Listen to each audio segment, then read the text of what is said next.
লঘুচাপের প্রভাবে কিছুটা উত্তাল সাগরে নেমে প্রাণ গেল চট্টগ্রাম বিশ্ববিদ্যালয়ের এক শিক্ষার্থীর।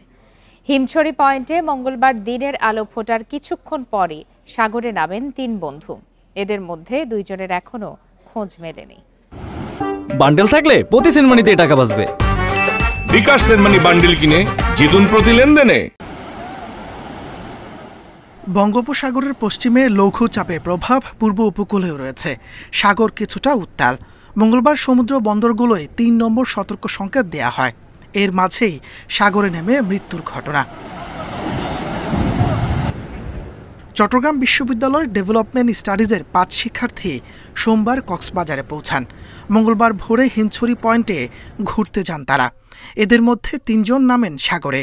গোসলের এক পর্যায়ে স্রোতের টানে ভেসে যান সাদবান সাবাব রহমান, আরিত্র হাসান আর আসিফ আহমেদ। ঢেউ বাড়তেই থাকে মানে আপনার ফার্স্টে ছিল বুক পানি, তারপরে ওরা ব্যাক আমাদের কথা শুই না, ব্যাক করার সময় দেখি যে ওদের মাথা পর্যন্ত পানি হয়ে গেছে। আমি একটু সাঁতার জানি, তো ভাবলাম যে ওদেরকে যদি একটু হেল্প করতে পারি। তারপর সামনের দিকে গেছি, একটা বড় একটা ঢেউ আসছে, তারপর আর কিছু বলতে পারতেছি না।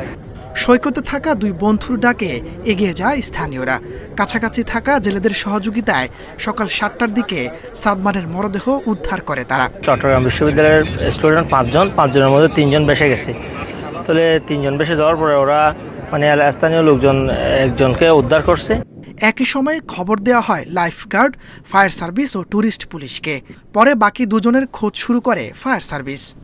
একজন হচ্ছে যে মৃত উদ্ধার করা হয়, আর 2 জন হচ্ছে এখনো নিখোঁজ আছে। আমাদের ফায়ার সার্ভিসের টিম, ট্যুরিস্ট পুলিশ এবং জেটস্কি আসছে, লাইফ গার্ডের সদস্যরা তারা হচ্ছে যে তৎপর আছে।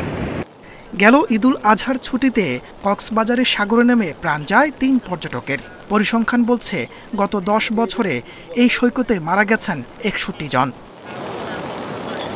Independent news.